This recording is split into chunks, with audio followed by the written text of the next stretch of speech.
Assalamualaikum warahmatullahi wabarakatuh. Perkenalkan, nama saya Ahmad Fauzan. Di sini saya akan mengerjakan atau membahas tentang wakaf dan ibtida. Langsung saja kita ke pembahasan. Nah, untuk pembahasan yang pertama yaitu mengenai wakaf dan ibtida, kita memahami dulu apa itu pengertian wakaf terlebih dahulu. Wakaf itu adalah salah satu pembahasan dalam ilmu tajwid yang harus diketahui oleh pembaca Al-Quran karena mempunyai peranan penting untuk menjaga keselamatan makna ayat, sebagaimana perkataan dari salah satu ulama yaitu Al-Anbari, salah satu kesempurnaan dalam mengetahui Al-Quran adalah dengan mengetahui wakaf dan ibtida.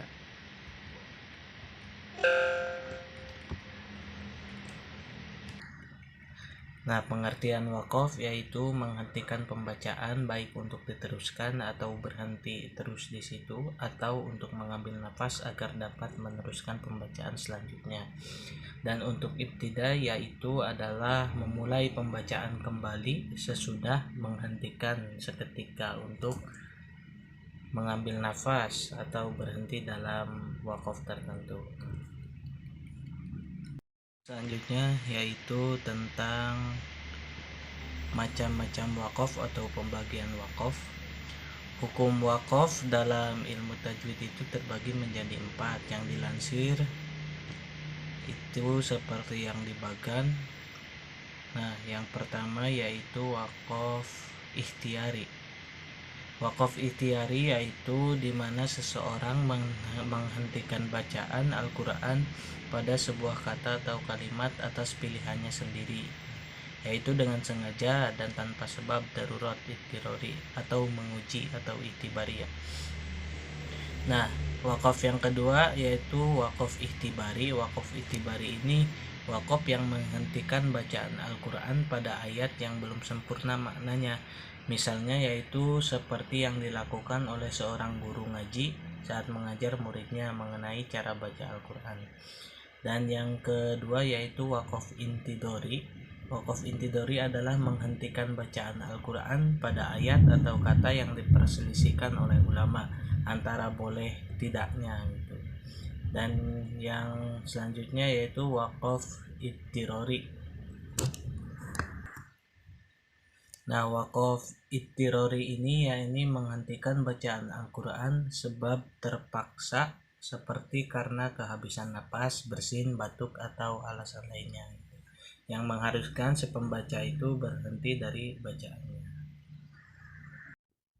Ya, baik, selanjutnya yaitu pembahasan mengenai tentang macam-macam wakaf ya. Yang pertama itu ada wakaf tam, yaitu wakaf tam adalah yaitu berhentinya pada suatu kalimat yang sempurna maknanya dan tidak ada hubungannya dengan kalimat atau ayat berikutnya secara lafaz maupun makna. Nah, jadi sempurna wakaf tam ini tidak. Jadi dalam segi makna dan lafaznya itu udah sempurna dalam berhentinya gitu, dengan kalimat atau ayat berikutnya secara lafaz maupun makna. Kemudian ibtida dari kata setelah kata yang diwakafkan. Contohnya yaitu seperti dalam Quran surat Al-Baqarah, yaitu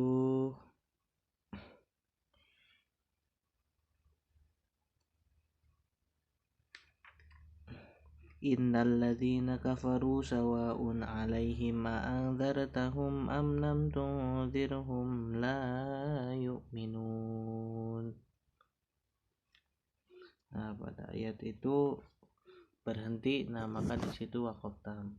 Apabila kita wakaf di akhir ayat 5 dan ibtida di awal ayat 6 termasuk tam, keduanya ayat ini tidak berhubungan secara lafaz dan maknanya. Nah, yang kedua yaitu wakaf kafi. Wakaf kafi itu adalah berhenti pada suatu kata yang sempurna maknanya namun ada hubungannya dengan kalimat atau ayat berikutnya secara makna namun tidak secara lafaznya.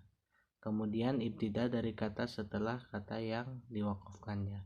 Contohnya yaitu pada Quran surat Al-Baqarah ayat 6 sampai 7. Khatamallahu ala qulubihim innal ladzina kafaru sawa'un 'alaihim ma anzartahum am lam tunzirhum la yu'minun. Nah, di situ. Kemudian yang ketiga yaitu waqaf hasan. Waqaf hasan ini adalah berhenti pada suatu kata yang sempurna maknanya namun ada hubungannya dengan kalimat atau ayat berikutnya secara makna dan secara lafaz. Kemudian ibtida dari kata setelah kata yang diwakafkan.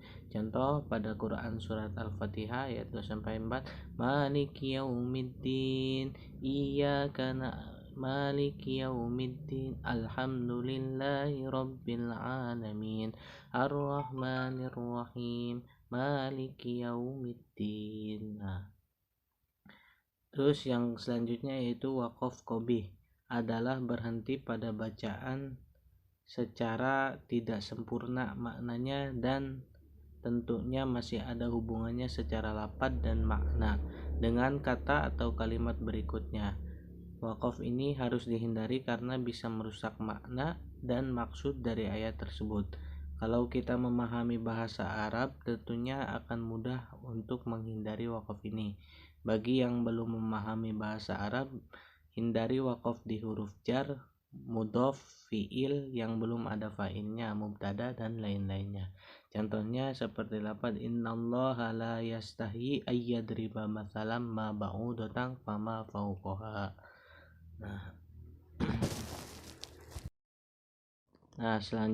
Nah, selanjutnya yaitu mengenai tentang tanda-tanda waqaf ya. Ini saya telah menampilkan ya, ada huruf mim, lam, alif, to, dan jim.